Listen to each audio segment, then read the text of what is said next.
Axborotdagi tezkorlik, tahlillardagi xolislik, chuqur mushohada – bularning barchasida so'z yuki, mas'uliyat mujassam.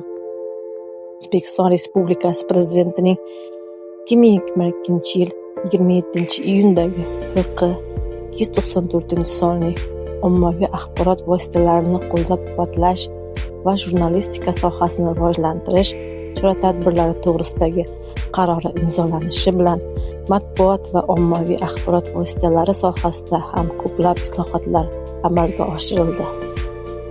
O'zbekiston Respublikasi Prezidentining 1993-yil 24-iyundagi farmoniga muvofiq 27-iyun Matbuot va ommaviy axborot vositalari xodimlari kuni sifatida belgilangan. Mana 32 yildirki, mamlakatimizda matbuot, gazeta, jurnal, radio, televideniya va internet jurnalistikasiga daxldor kasblar egalari bu kunni bayram sifatida nishonlaydilar. Ushbu sana yurtimizda o'zbek tilidagi dastlabki milliy matbuot nashri sifatida yuzaga kelgan Taraqqiy gazetasi sahifasiga shunday belgilangan. Chunki 1906-yilning 27-iyunida mazkur gazetaning ilk soni chop etilgan edi. Bugun mamlakatimizda 27-iyun Matbuot va ommaviy axborot vositalari xodimlari kuni keng nishonlanmoqda.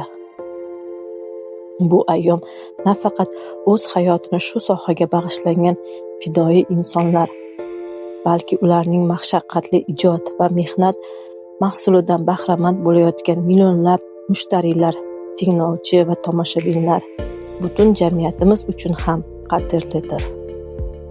Yangi O'zbekistonda inson qadrini ulug'lashga yo'naltirilgan keng ko'lamli demokratik islohotlar jarayonida o'z ishining ustasi bo'lgan zahmatkash jurnalistlar, barcha ommaviy axborot vositalari xodimlarining mashaqqatli mehnati yuksak qadr topmoqda. Ommaviy axborot vositalarining saylov va referendumlar jarayonini keng va xolis yoritish, saylovga oid qonunchilikni aholi o'rtasida faol targ'ib qilish, saylovlarga tayyorgarlik ko'rish va ularni xalqaro demokratik tamoyillar asosida o'tkazish bilan bog'liq ishlardagi kamarbastaligini tobora mustahkamlanib bormoqda.